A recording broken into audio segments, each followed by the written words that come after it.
Soft. দেখো, রাধে রাধে বন্ধুরা, আজকে তোমাদের সঙ্গে শেয়ার করবো একটা হেলদি ডিনার। আমার হেলদি ডিনার খেতে রাত্রিবেলায় খুব ভালো লাগে, যেটা স্বাস্থ্যের জন্য খুব উপকারী। তো আজকে তোমাদের সঙ্গে সেটাই আমি শেয়ার করবো যে কী করে আমি সেই হেলদি ডিনারটা বানাচ্ছি। চলো দেখতে।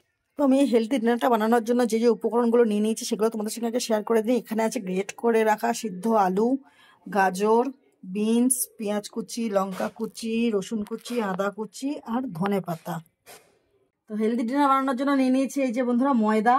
এবার এই ময়দার মধ্যে সব কিছু ভালো করে দিয়ে ভালো করে একটা ব্যাটার বানিয়ে নেবো। যে সিদ্ধ করে রাখা আলু দিয়ে দিলাম, গাজর দিয়ে দিলাম, সবই একসঙ্গে দিয়ে দিচ্ছি। দিচ্ছি দুটো ডিম,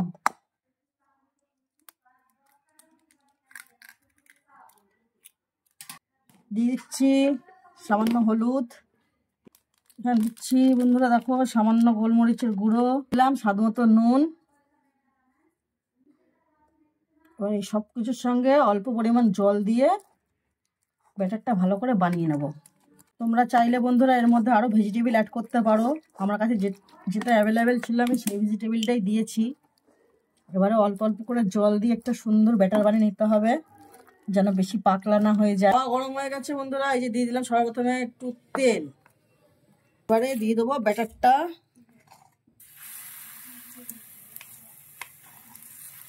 এই যে ব্যাটারটা দিয়ে ভালো করে চারদিকে ছিটিয়ে দিলাম।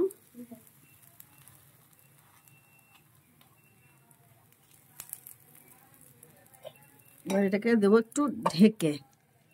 তো এবার ঢাকনাটাকে খুলে দেখলাম এই অবস্থা। এই পাশে একটু দিয়ে দেবো সামান্য তেল, সামান্য মানে খুবই সামান্য, আমি তেল বেশি খাই না, তাও তেল বেশি বেশি হয়ে যাচ্ছে। এটাকে উল্টো দিয়ে ঢাকা দিয়ে রাখবো 30 সেকেন্ডের জন্য। এবার একটু ভালো করে সেঁকে নেবো বন্ধুরা এটাকে, দিলে এটা রেডি। দেখো কত সুন্দর হয়েছে, রেডি হয়ে গেছে আমার পরোটা। এবারে খেয়ে তোমাদেরকে জানাবো কেমন হয়েছে। একটু টমেটো সস নিয়েছি, খুবই সফট। দেখো খুব সুন্দর টেস্টি হয়েছে। আমি রান্না করতে পারি না, কিন্তু যা পেরেছি বললো ভালোই হয়েছে। ভিডিও ভালো লাগলে লাইক কমেন্ট শেয়ার করো বন্ধুরা। যারা ফেসবুক থেকে দেখছো তারা আমার পেজটাকে ফলো করে দিও, যারা ইউটিউব থেকে দেখছো তারা আমার চ্যানেলটাকে প্লিজ সাবস্ক্রাইব করে দিও। বাই।